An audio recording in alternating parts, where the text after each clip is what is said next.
నా హృదయపూర్వకమైనటువంటి నమస్కారాలు తెలియజేస్తున్నాను.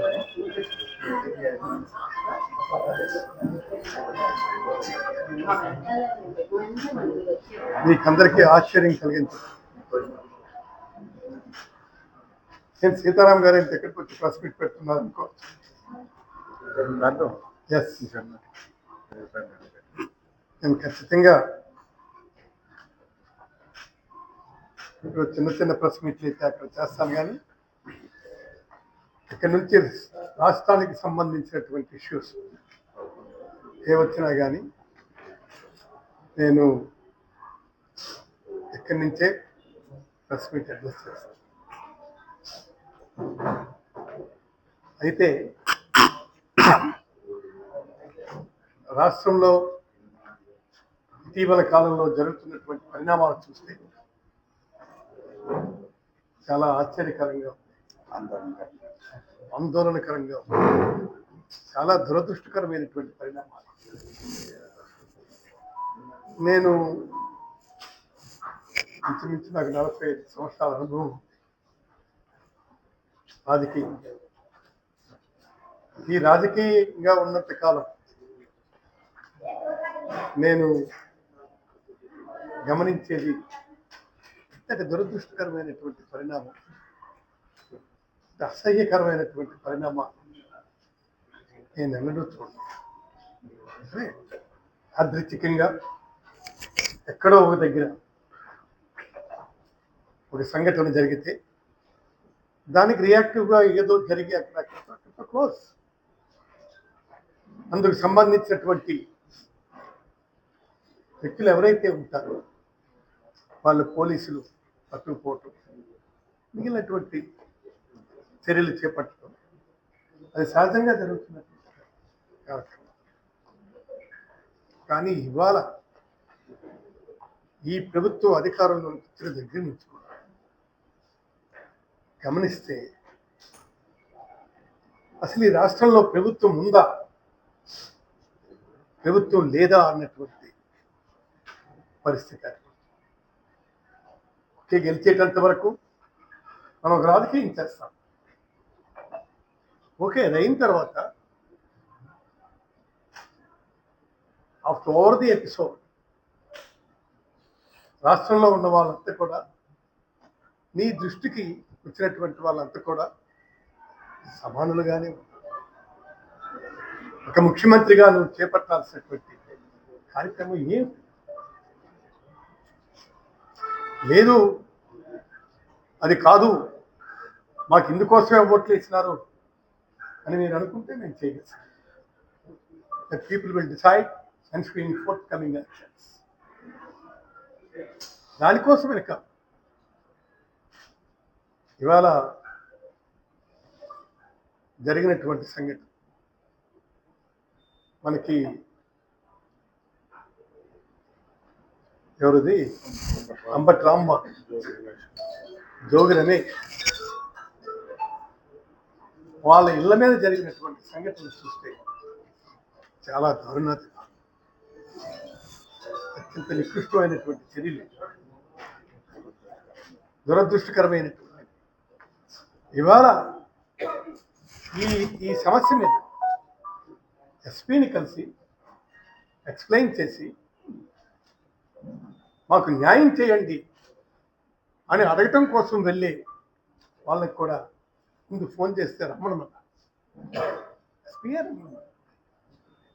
రమ్మనమంటే దేవంటారు. వెళ్ళిన తర్వాత ఆయన మరి లేదు. సరే, ఈ మధ్యకాలంలో ఏం జరిగిందో అన్నటువంటిది మీరు ఊహించుకోగలరు, నేను ఊహించుకోగలను.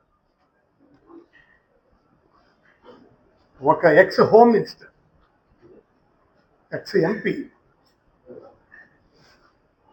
X home minister Charitha Reddy, Sucharitha, తర్వాత వేణుగోపాల్ రెడ్డి గారు, వీళ్ళందరూ వెళ్ళి రమ్మనమంటే ఆయన గేటు దగ్గర నిలబడ్డారు, చేతులు కట్టుకు నిలబడ్డారు ఆయన ఇంటర్వ్యూ కోసం. What is this? వీళ్ళు రమ్మనమంటే వచ్చారు. వచ్చిన తర్వాత ఇంటర్వ్యూ ఇవ్వాలి కదా. అలాంటి పరిస్థితి లేదు. చూసి చూసి సరే ద టర్న్ బ్యాక్.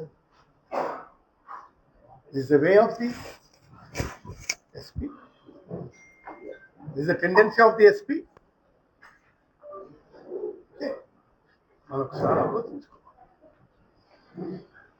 మీరే ఈ విధంగా బిహేవ్ చేసి ఇక opposition parties who will be the ultimate saviours అంటే మీ చర్యలతో మీ చేష్టలతో భయపెట్టాలన్నటువంటి ఆలోచన తప్ప దీని మీదను ఇంకో ఆలోచన మీకు ఏమైనా ఉందా? నిన్న దొరకలేదు, కానీ దొరుకుంటే అంబటి రాంబాబుని హతమార్చే పరిస్థితి కదా. ఇలాంటి పరిస్థితులు భవిష్యత్తులో పునరావృతం కాకుండా చూసుకోవాలని ముఖ్యమంత్రి గారికి విజ్ఞప్తి చేస్తాం. This is not the correct way. అలాగే జోగి రమేష్ చేసిన పొరపాటు తన కలీగ్ ఏదో ఈ విధమైనటువంటి పరిస్థితులు వస్తున్నాయని చెప్పి సపోర్ట్గా వెళ్ళారు. అయితే దాన్ని దృష్టిలో పెట్టుకుని జోగి రమేష్ ఇంటిని తగలబెడతారా? What is this? మనం ఎక్కడున్నాం? మనుషులు మనం సభ్యమానవ ప్రపంచంలో ఉన్నామా? ఎక్కడికి తీసుకెళ్తున్నాం మనం సమాజాన్ని? ఈ రాష్ట్రాన్ని ఎక్కడికి తీసుకుని వెళ్తున్నాం? ఈ రాష్ట్రాన్ని మనం ఈ విధంగా తీసుకుని వెళ్తే who will be the consider for our demands in developmental activities? మీకు తెలుసు ఇవాళ డెవలప్మెంటల్ యాక్టివిటీస్ ఎంత కుంటుపడ్డాయో మీకు తెలుసు. సరే, వాళ్ళు చెప్పొచ్చు మేము గొప్పగా చేస్తున్నాం. ఏం చేస్తున్నాం? ఈ విధమైనటువంటి అరాచకత్వాన్ని రచ్చగొడుతున్నారా? అంటే డైవర్షన్ పాలిటిక్స్ అంటే అక్కడ కాదని అది డైవర్ట్ చేసేది. ఏమిటండి అన్యాయం?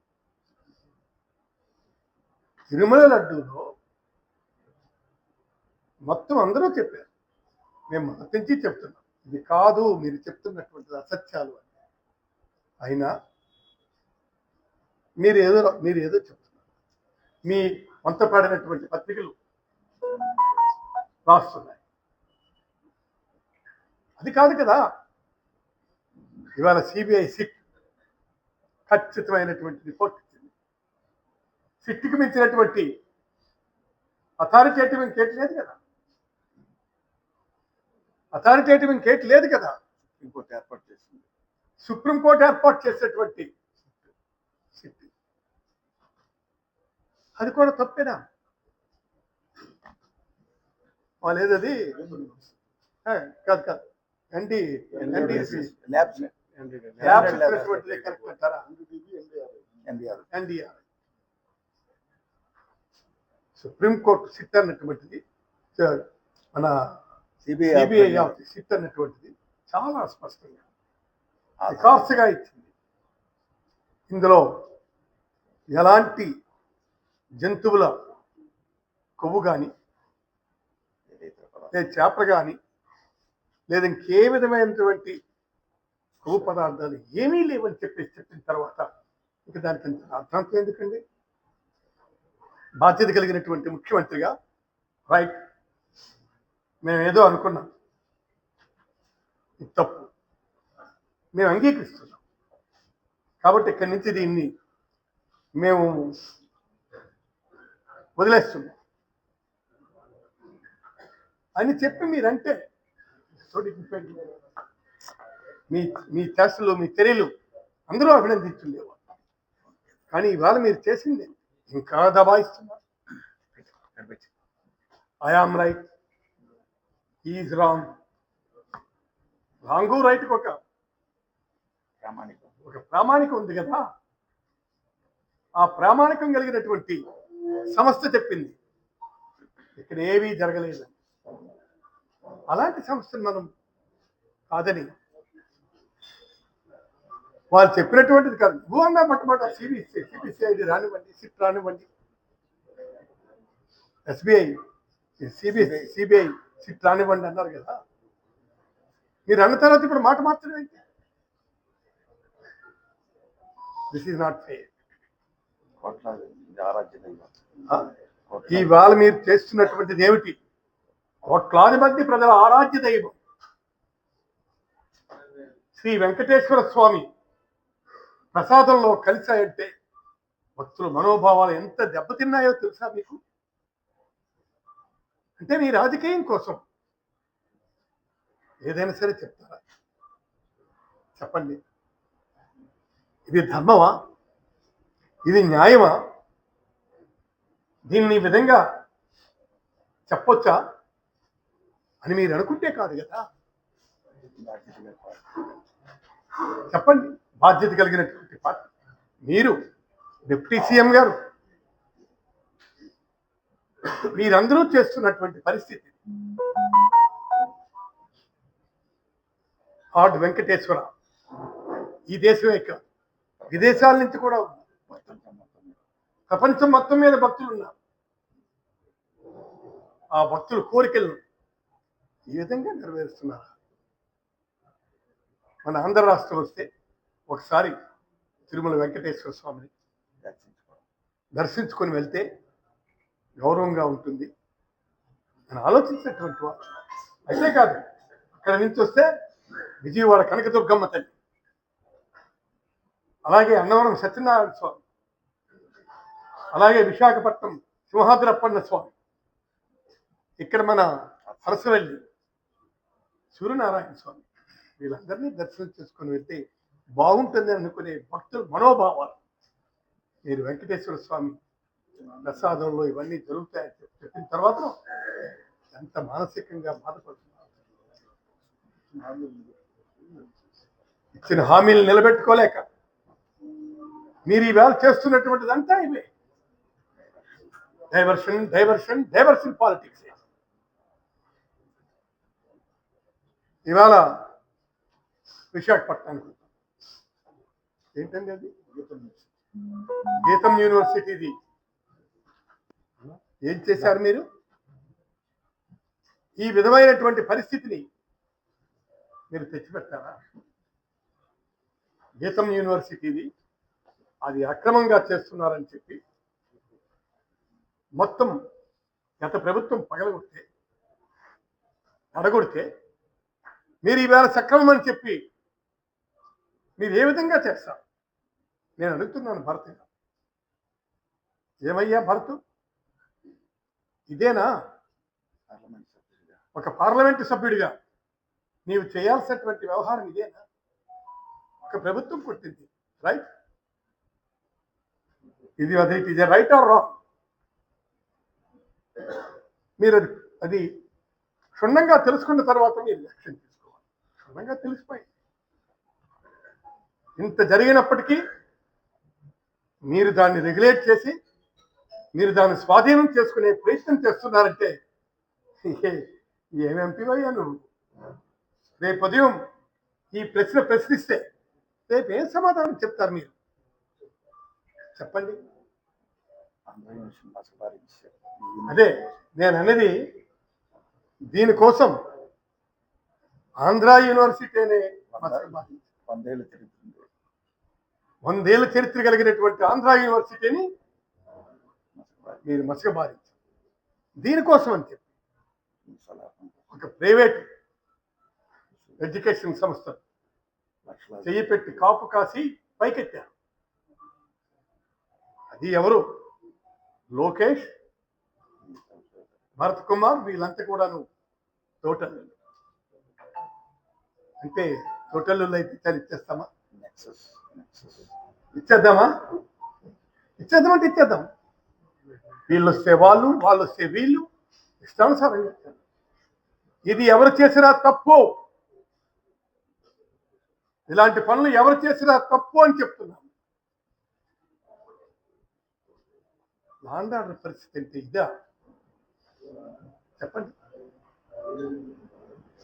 మీరు బాధ్యత కలిగినటువంటి పదవుల్లో ఉన్నారే, మీరు ఈ విధమైనటువంటి వ్యవహారం చేస్తే ఎవరు హర్షిస్తారు? ఇవాళ బయటికి మాట్లాడలేదు, మీ అధికారం ఉందని చెప్పి బయటికి మాట్లాడలేకపోవచ్చు. ధైర్యం ఉండి నాలంటూ ఎవరు మాట్లాడలేదు. దీన్ని మనం చాలా భద్రంగా, ఎక్కడ తప్పు జరుగుతుందని చెప్పి అడ్మినిస్ట్రేషన్లో అనేకమైనటువంటి మెలకువలు మీరు పాటించాలి. ప్రజాస్వామ్య వ్యవస్థనే పట్ట పగల నిట్ట నిలువను కూనీ చేశారు కదా. ఏమిటండి ఆ లూలు వాడికి, వరసావాడికి మీరు ఇష్టం వచ్చినట్టుగా భూములు ధారాదత్తం చేస్తున్నారు. సూట్ కేస్ కంపెనీలు ఇవన్నీ ఏం కంపెనీ ఇది? ఇది ఖచ్చితంగా జంగిల్ రాజ్ పాలనిది, ఆటవిక పాలనిది. మీరు ఒకసారి గమనించండి, మేము కాదు, మీరు గమనించండి. హౌ ఫార్ ఇట్స్ ట్రూ, దీన్ని మీరు గమనించి నిర్ణయాలు తీసుకోండి. How far it is right అన్న నిర్ణయం మీరు తీసుకోండి. ప్రభుత్వం మీదే కదా, మీరే నిర్ణయాలు తీసుకోవాలి కదా. ఇలాంటి నిర్ణయాలు తీసుకుంటే ఎలాగో మీరు ఒకసారి గమనించండి. చాలా చేశారు. విశాఖపట్నంలోనికి పోతే ఒకదానికొకటి